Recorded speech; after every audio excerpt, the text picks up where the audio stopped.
So dahil nakita niyo na yung title dito sa baba ng ating video, ay yun ang pag-uusapan natin ngayon. Paano nga ba ako nagsimula gumuhit? Grade 1 ako nag-start at 6 years old pa ako noon. Ganito ako nag-start sa pagdodrawing. Puro stickman, puro bahay, gano'n lang. Siyempre lahat naman tayo na magagaling mag-drawing dito tayo nagsimula. Siyempre habang tumatagal ay dati nagsisimula tayo sa stickman, ngayon ay kaya na rin natin gumawa ng mga sariling karakter natin. Pero ang madalas ko lagi drawing ay ang Dragon Ball.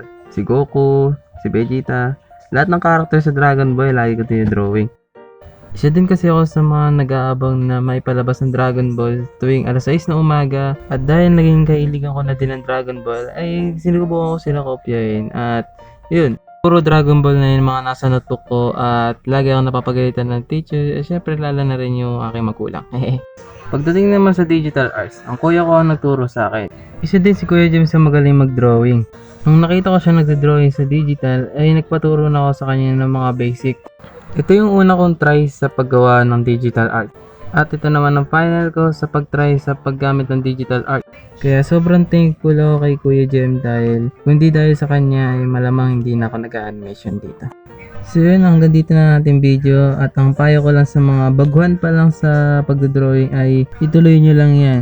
Alam ko na sa una pa lang ay nahihirapan pa rin kayo sa pagdrawing ng iba't ibang art style, pero habang tumatagal at naging libangan nyo na yan, magiging madali na yan para sa inyo.